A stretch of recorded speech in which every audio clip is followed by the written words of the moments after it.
What did your school illegally do? My son Nolan started showing up at home with unexplained bruises. He was 13 and in his first year of special education due to his autism. When I asked him about the marks, he'd just shut down and start stimming, rubbing his hands together until they were raw. I tried talking to his teachers, but they dismissed my concerns, saying he probably got them during his episodes. But Nolan hadn't had a meltdown in over 2 years. Something wasn't adding up. One day, while doing laundry, I found dried blood on his shirt collar. That's when I bought a tiny voice recorder and sewed it into his jacket. I know it wasn't legal, but my gut was screaming that something was very wrong. What I heard that night made me physically sick. The special ed teacher, Mrs. Walsh, had been locking Nolan in a 4x4-foot calm-down room, basically a storage closet, whenever he had trouble focusing. She'd leave him there for hours, sometimes the entire school day. I could hear him crying, begging to be let out, saying he needed to use the bathroom. Mrs. Walsh would just laugh and tell him to earn his way out by completing worksheets in the dark. The next recording was worse. When Nolan had a panic attack from being confined, 2 male staff members pinned him face down on the floor. I could hear him struggling to breathe as they pressed their knees into his back. "Maybe this will teach you to behave," one of them said. I stormed into the principal's office the next morning with the recordings. Instead of being horrified, she threatened to have me arrested for illegal surveillance.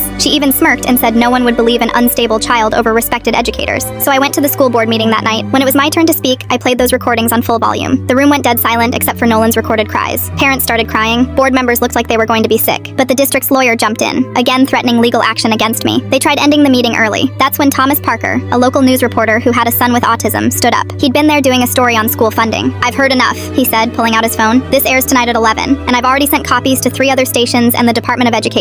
The school board tried to offer me hush money, $50,000, to handle this privately. I told them they could shove that money where the sun doesn't shine." The story exploded. Other parents came forward with similar recordings. Turns out the calm down room had been used for years. They found scratch marks on the inside of the door from desperate kids trying to get out. Mrs. Walsh was arrested for child abuse. The principal and 3 staff members were fired. The district had to pay millions in settlements to 26 families of special needs students. But the best part? The state passed Nolan's law requiring cameras in all special education classrooms. My son testified at the hearing, the same unstable kid they said no one would believe. He's 15 now and thriving at his new school. Last week, he gave a speech at a disability rights conference. Standing ovation. The only one not clapping was Mrs. Walsh. She was watching from prison on Zoom as part of her rehabilitation.